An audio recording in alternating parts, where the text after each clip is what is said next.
ਜਿਸ ਤਰ੍ਹਾਂ ਅੱਜ ਦਾ ਟੌਪਿਕ ਹੈ ਪ੍ਰਾਰਥਨਾ ਦੇ ਉੱਤੇ ਤੇ ਪ੍ਰਾਰਥਨਾ ਸਾਡੇ ਜੀਵਨ ਦਾ ਇੱਕ ਖਾਸ ਹਿੱਸਾ ਵਾ। ਜਦ ਅਸੀਂ ਆਪਣੇ ਦਿਲ ਦੀਆਂ ਭਾਵਨਾਵਾਂ ਨੂੰ ਉਸ ਪਰਮੇਸ਼ਵਰ ਦੇ ਅੱਗੇ ਰੱਖਦੇ ਹਾਂ ਜਿਸਨੇ ਸਾਨੂੰ ਜੀਵਨ ਦਿੱਤਾ ਹੁੰਦਾ ਵਾ। ਜਦ ਅਸੀਂ ਦੁੱਖ ਦੇ ਵਿੱਚ ਹੁੰਨੇ ਆ, ਮੁਸੀਬਤ ਦੇ ਵਿੱਚ ਹੁੰਨੇ ਆ ਤੇ ਹੋਰ ਖਿਦਮਤ ਕੈਸੀ ਜਾ ਰਹੀ ਹੈ ਤੇ ਤਾਂ ਅਸੀਂ ਪਰਮੇਸ਼ਵਰ ਦੇ ਅੱਗੇ ਪ੍ਰਾਰਥਨਾ ਕਰਦੇ ਹਾਂ ਤਾਂ ਪਰਮੇਸ਼ਵਰ ਸਾਡੀਆਂ ਪ੍ਰਾਰਥਨਾਵਾਂ ਨੂੰ ਸੁਣ ਕੇ ਸਾਨੂੰ ਉੱਤਰ ਦਿੰਦਾ ਵਾ। ਅਸੀਂ ਭਲੇ ਕਿੰਨਾ ਵੀ ਦੁੱਖ ਦੇ ਵਿੱਚ ਹੁੰਨੇ ਆ, ਜਦ ਅਸੀਂ ਪਰਮੇਸ਼ਵਰ ਦੇ ਅੱਗੇ ਆਪਣੀ ਪ੍ਰਾਰਥਨਾ ਕਰਦੇ ਹਾਂ ਤਾਂ ਸਾਡਾ ਜਿਹੜਾ ਇੱਕ ਬੋਝ ਹੁੰਦਾ ਉਹ ਪਰਮੇਸ਼ਵਰ ਲੈ ਲੈਂਦਾ ਵਾ।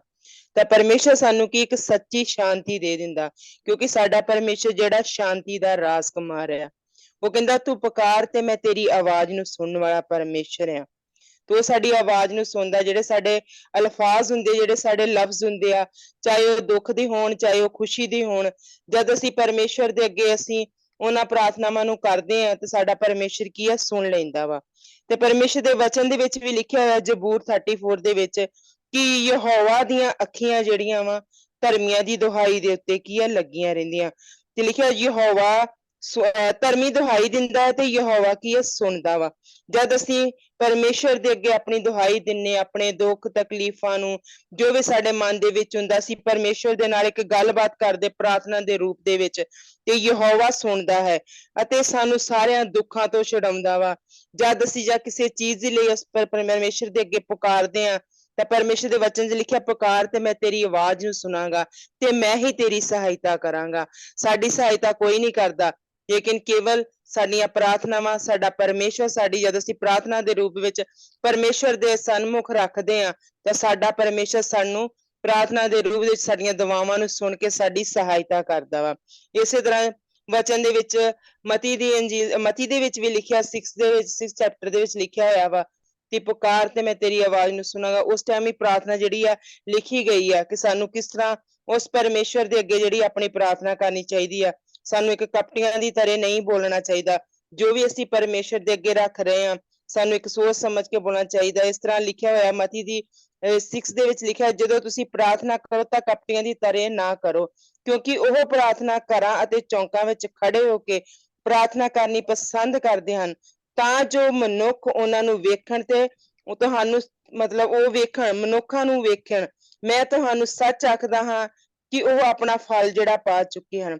ਪਰ ਜਦੋਂ ਤੁਸੀਂ ਪ੍ਰਾਰਥਨਾ ਕਰੋ ਤਾਂ ਆਪਣੇ ਕਮਰੇ ਵਿੱਚ ਜਾਓ ਤੇ ਗੁਪਤ ਦੇ ਵਿੱਚ ਉਸ ਯਹੋਵਾ ਪਰਮੇਸ਼ਰ ਦੇ ਅੱਗੇ ਪ੍ਰਾਰਥਨਾ ਕਰੋ, ਜਿਹੜਾ ਪਰਮੇਸ਼ਰ ਸਾਨੂੰ ਗੁਪਤ ਦੇ ਵਿੱਚ ਆਸ਼ੀਆਂ ਬਰਕਤਾਂ ਦਿੰਦਾ। ਜਾਂ ਅਸੀਂ ਜੋ ਵੀ ਗੱਲਬਾਤ ਕਰਦੇ ਤੇ ਸਾਡੇ ਦਿਲ ਦੀਆਂ ਗੱਲਾਂ ਨੂੰ ਸਾਡਾ ਪਰਮੇਸ਼ਰ ਹੀ ਜਾਣਦਾ, ਸਾਡੀਆਂ ਪ੍ਰਾਰਥਨਾਵਾਂ ਨੂੰ ਸਾਡਾ ਪਰਮੇਸ਼ਰ ਜਾਣਦਾ। ਕਹਿੰਦਾ ਜਦੋਂ ਤੁਸੀਂ ਮੈਨੂੰ ਪੁਕਾਰਦੇ ਤੇ ਮੈਂ ਤੁਹਾਨੂੰ ਉਸੇ ਵੇਲੇ ਕੀ ਇੱਕ ਉੱਤਰ ਦਿੰਦਾ ਵਾਂ।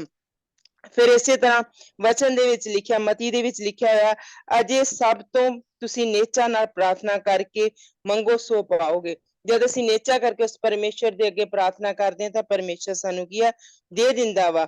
ਇਸੇ ਤਰ੍ਹਾਂ ਫਿਰ ਇਹ ਲਿਖਿਆ ਹੋਇਆ ਵਾ ਅੱਗੇ ਇੱਕ ਹੋਰ ਵਚਨ ਜਿਸ ਤਰ੍ਹਾਂ ਲਿਖਿਆ ਯੂਹੰਨਾ ਦੇ ਵਿੱਚ ਵੀ ਲਿਖਿਆ ਹੋਇਆ ਵਾ ਅਜੇ ਤੱਕ ਤੁਸੀਂ ਮੇਰਾ ਨਾਮ ਲੈ ਕੇ ਕੁਛ ਮੰਗਿਆ ਹੀ ਨਹੀਂ ਆ। ਕਿਉਂਕਿ ਜਦ ਅਸੀਂ ਮੰਗਣ ਲੱਗਦੇ ਹਾਂ ਤਾਂ ਅਸੀਂ ਮਤਲਬ ਕੀ ਆ ਕਿ ਇੱਕ ਨਿਹਚਾ ਦੇ ਨਾਲ ਪਰਮੇਸ਼ਰ ਦੇ ਕੋਲੋਂ ਨਹੀਂ ਮੰਗਦੇ। ਲਿਖਿਆ ਮੰਗੋ ਤਾਂ ਤੁਸੀਂ ਪਾਓਗੇ। ਭਾਈ ਤੁਹਾਡਾ ਜਿਹੜਾ ਆਨੰਦ ਆ, ਤੁਹਾਡੀ ਜਿਹੜੀ ਖੁਸ਼ੀ ਆ ਪੂਰੀ ਹੋ ਜਾਵੇ। ਜਦ ਅਸੀਂ ਪਰਮੇਸ਼ਰ ਕੋਲੋਂ ਮੰਗਦੇ ਹਾਂ, ਪ੍ਰਾਰਥਨਾ ਕਰਦੇ ਹਾਂ, ਪਰਮੇਸ਼ਰ ਮਤਲਬ ਸਾਨੂੰ ਇੱਕ ਆਨੰਦ ਦੇ ਨਾਲ ਭਰ ਦਿੰਦਾ, ਇੱਕ ਖੁਸ਼ੀ ਦੇ ਦਿੰਦਾ ਵਾ ਜਿਸ ਨਾਲ ਕਿ ਸਾਡਾ ਜੀਵਨ ਜਿਹੜਾ ਸਫਲ ਹੋ ਜਾਂਦਾ ਵਾ।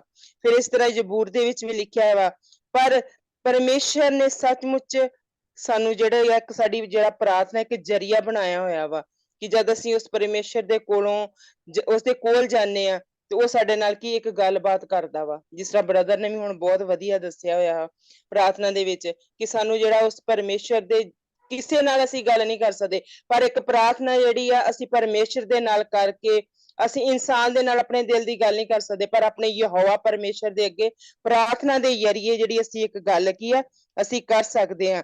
ਤੇ ਇਸੇ ਤਰ੍ਹਾਂ ਜ਼ਬੂਰ ਦੇ ਵਿੱਚ ਵੀ ਲਿਖਿਆ ਹੋਇਆ ਵਾ ਕਿ 138 ਦੇ ਵਿੱਚ ਲਿਖਿਆ ਹੋਇਆ ਕਿ ਜਿਸ ਦਿਨ ਮੈਂ ਤੈਨੂੰ ਪੁਕਾਰਾਂ ਮੈਂ ਤੈਨੂੰ ਉੱਤਰ ਦਿਆਂ ਤਾਂ ਮੇਰੀ ਜਾਨ ਨੂੰ ਬਲ ਦੇ ਕੇ ਅਤੇ ਮੈਨੂੰ ਦਲੇਰ ਬਣਾਇਆ। ਪਰਮੇਸ਼ਰ ਦਾ ਜਦੋਂ ਅਸੀਂ ਪ੍ਰਾਰਥਨਾ ਕਰਦੇ ਪਰਮੇਸ਼ਰ ਸਾਨੂੰ ਇੱਕ ਦਲੇਰੀ ਵਾਲਾ ਜੀਵਨ, ਇੱਕ ਦਲੇਰੀ ਵਾਲੀ ਸਾਮਰਥ ਦੇ ਦਿੰਦਾ, ਆਪਣਾ ਅਭਿਸ਼ੇਕ ਦੇ ਦਿੰਦਾ। ਜਿਸ ਤਰ੍ਹਾਂ ਪ੍ਰਭੂ ਯਿਸੂ ਮਸੀਹ ਵੀ ਜਦ ਸਲੀਬ ਤੇ ਚੜਾਇਆ ਜਾਣਾ ਸੀ ਉਸਨੇ ਵੀ ਆਪਣੇ ਪਿਤਾ ਦੇ ਅੱਗੇ ਪ੍ਰਾਰਥਨਾ ਕੀਤੀ ਸੀ, ਕਿਹਾ ਸੀ ਖੁਦਾ ਪਿਤਾ ਪਰਮੇਸ਼ਰ ਮੇਰੀ ਨਹੀਂ ਤੇਰੀ ਮਰਜ਼ੀ ਹੋਵੇ। ਤੇ ਸਾਡੀ ਪ੍ਰਾਰਥਨਾ ਇਸ ਤਰ੍ਹਾਂ ਦੀ ਹੋਣੀ ਚਾਹੀਦੀ ਹੈ ਜਦ ਅਸੀਂ ਪਰਮੇਸ਼ਰ ਦੇ ਅੱਗੇ ਕਰਦੇ ਹਾਂ, ਕਿਉਂਕਿ ਸਾਡੇ ਪਰਮੇਸ਼ਰ ਦੀ ਸੋਚ ਜਿਹੜੀ ਹੈ ਸਾਡੇ ਤੋਂ ਕਿਤੇ ਜ਼ਿਆਦਾ ਵਾ।